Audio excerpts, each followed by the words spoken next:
it's gone. That's a student who doesn't know what X is intended to represent. Some students see algebraic symbolism differently than others. This is important for us, particularly if we have a learning disabled student. They may see every one of those symbols in an expression independently, whereas for many of us, we just see those parentheses and our mind's eye just groups those items together.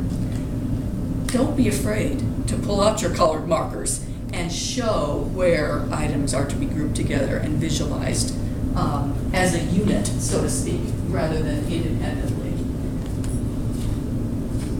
Just a couple more here. Another of my personal favorites. Take a quick look at those equations. Many students do not realize that they represent the same relationship. Because they have different symbolism, they must be different. We may never know that. I mean, when we're working with a student, we may not recognize that unless we take the effort to explore that. And I suggest not too much of this, but just have them graph those two equations and see that the graph is identical. And that gets at the idea of using a different modality to make something clear. Ellen, could you go back to number 2? I couldn't figure out where they came out with the 42. Gladly. Yeah, the top equation there and the one just beneath it are the same, if I haven't made any typographical errors, but it refers to how students actually see a string of symbolism like that. And some students do not. They just see each, even a number like 42, they see a 4 and a 2.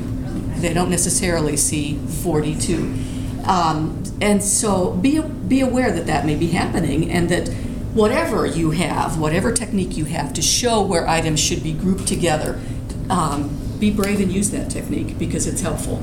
Does that take care of it, Mary? Is that Yeah, I guess I was on a different planet. I was thinking somehow this was, the left was going to equal the right, but you were coming out with that right-hand side. I don't know. It's still early, Mary.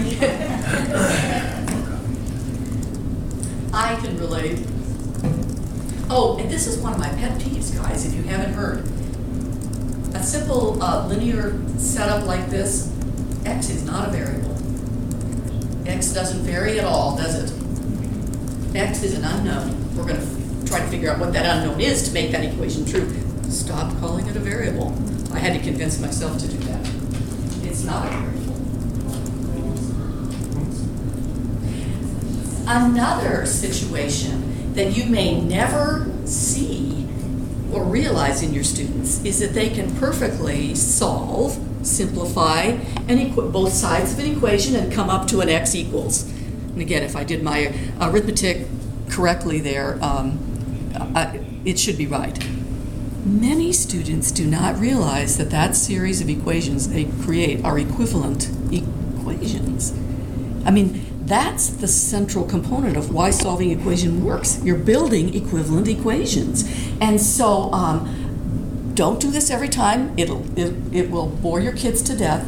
But at least once, I think they should take the value that they've found when they solve for X and plug it into every one of those equations to realize what equivalent equations are. Comment?